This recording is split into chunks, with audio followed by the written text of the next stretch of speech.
दोस्तों, क्या आप जानते हैं कि भारत का सबसे महंगा राष्ट्रीय राजमार्ग कौन सा है? अगर नहीं गाइस तो आपको बता दें कि मुंबई पुणे एक्सप्रेसवे ये भारत का सबसे महंगा राष्ट्रीय राजमार्ग है। इसके अलावा गाइस इसको भारत का सबसे पुराना एक्सप्रेसवे भी कहा जाता है। इस वाले एक्सप्रेसवे को बनाने का काम नितिन गडकरी ने ही किया था और जब नितिन गडकरी ने इस वाले एक्सप्रेसवे को बनाया था उसी टाइम से नितिन गडकरी पूरे भारत में एक्सप्रेसवे हाईवे के मामले में प्रचलित हो गए। इस वाले एक्सप्रेसवे को बनाने में 2002 में 1.5 लाख करोड़ से ज्यादा का खर्च आया था। लेकिन गाइस इस वाले एक्सप्रेसवे की जो लंबाई है वो 100 किलोमीटर भी नहीं है, ये मात्र 94.5 किलोमीटर लंबा है और इसको बनाने में 1.5 लाख करोड़ रुपया खर्च हो गया, 1.63 लाख करोड़। आखिर इतना पैसा इसमें क्यों लगा? आखिर इस वाले एक्सप्रेसवे की क्या खासियत है? कैसे नितिन गडकरी ने इस वाले एक्सप्रेसवे को बनाया और पूरे भारत में फेमस हो गए और अब इसी तरह का एक्सप्रेसवे आपको भारत में हर जगह देखने को मिल रहा है।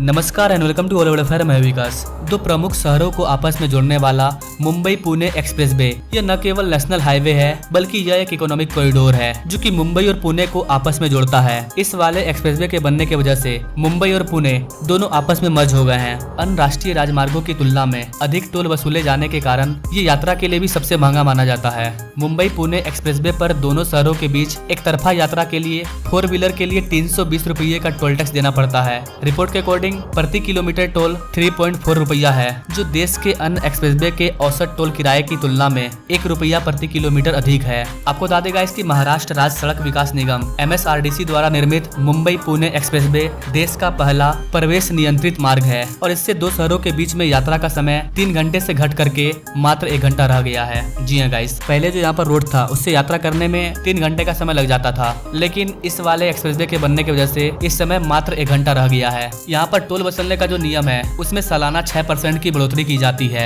इसे 18% की दर से लागू किया जाता है। इसे आखिरी बार अप्रैल 2023 में संशोधित किया गया था, जब टोल टैक्स को 270 रुपया से बढ़ा करके 320 रुपया और मिनी बस और टेम्पू जैसे वाहनों के लिए मौजूदा 420 रुपये के बजाय 495 रुपया कर दिया गया था। गाइस यहाँ पर टोल टैक्स ज्यादा इसलिए लिया जाता है क्योंकि इसको बनाने में सरकार को 1.5 लाख करोड़ रुपए से ज्यादा का खर्च आया है। तो जिन कंपनियों ने अपना पैसा इन्वेस्ट किया यहाँ पर वो अपना पैसा वसूल तो करेगी ही। यहाँ पर 2 एक्सेल वाले ट्रकों के लिए टोल को मौजूदा 585 रुपया से बढ़ा करके 685 रुपया कर दिया गया है। बसों के लिए अब 797 रुपया से बढ़ा करके 940 रुपया कर दिया गया है। अधिकारियों का कहना है कि ये जो टोल टैक्स का नियम है वो 2030 तक समान रहेगा क्योंकि 2026 में 3 साल बाद कोई भी संशोधन नहीं किया जाएगा। गाइस आपको बता दें कि एक्सप्रेसवे का निर्माण 2002 में लगभग 1.63 लाख करोड़ रुपए की लागत से किया गया था। यह नवी मुंबई के कलनबोली इलाके से शुरू होकर के पुणे के किवाले में समाप्त होता है। यह सबसे व्यस्त मार्ग में से एक है। जैसा कि मैंने बताया, ये एक इकोनॉमिक ग्रोथ का इंजन है। भले ही आप कितना भी टैक्स ले लो, लेकिन यहाँ से यात्रा होगा ही होगा क्योंकि पुणे और मुंबई पूरा का पूरा इंडस्ट्रियल एरिया है। यहाँ पर बड़ी बड़ी कंपनी स्टेब्लिश है।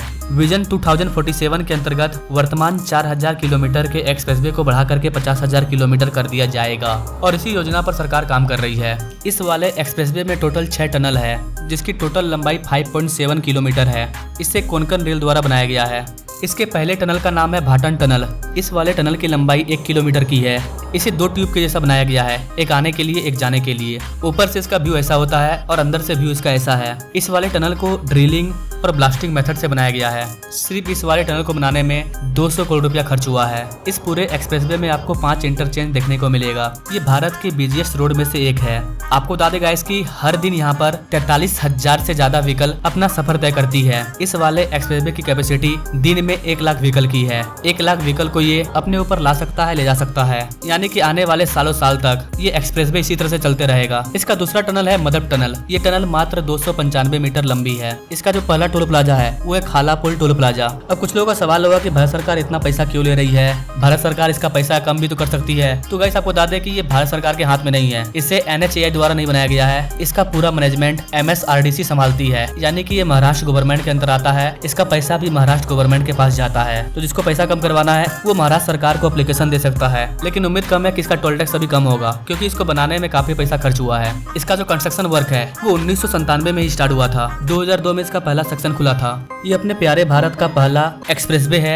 इसी 49 किलोमीटर के एक्सप्रेसवे ने भारत में नए एक्सप्रेसवे को बनाने के नए रास्ते खोले थे। वर्तमान में इस वाले एक्सप्रेसवे पर व्हीकल की लिमिट 120 किलोमीटर पर आवर है। यहाँ पर आपको 4 व्हीलर के अलावा कुछ नहीं मिलेगा। 2 व्हीलर लेकर के आप जा नहीं सकते हैं। 2 व्हीलर लेकर के आप नहीं जा सकते हैं। रोड पर जाकर आप खड़ा भी नहीं रह सकते हैं क्योंकि ये हाईवे नहीं है, ये एक्सप्रेसवे है और यहाँ पर व्हीकल की स्पीड काफी तेज होती है। अगर कोई मिस्टेक हुआ तो तुरंत एक्सीडेंट हो जाएगा। हर जगह CCTV कैमरा लगा हुआ है। इसका मेंटेनेंस कॉस्ट भी ज्यादा है और इन सारी चीजों का खर्चा खर्चा टोल टैक्स पर ही आता है। एक्सप्रेसवे में चलने के लिए भी अलग से नियम है। अगर आपको स्लो चलना है तो आपके लिए अलग लाइन है, अगर आपको हल्का स्पीड में चलना है तो आपके लिए अलग लाइन है, अगर आपको फुल स्पीड में चलना है तो आपके लिए अलग लाइन है। टोटल 3 लाइन है यहाँ पर। तो गाइस ये था भारत का पहला और भारत का सबसे महंगा एक्सप्रेसवे जो कि वर्तमान में चालू है। इसके बनने के बाद लोग मुंबई से पुणे जाना फ्लाइट के बजाय कार को ही चुनते हैं। लोग फ्लाइट में सफर करते हैं ताकि पैसा कम लगे और समय बच जाए, लेकिन इस वाले एक्सप्रेसवे के बनने की वजह से लोगों का जो समय है वो फ्लाइट से भी कम लग रहा है। यही कारण है कि आपको हर डेवलप कंट्री में ज्यादा से ज्यादा एक्सप्रेसवे देखने को मिल जाएंगे। बाकी आप भारत के पहले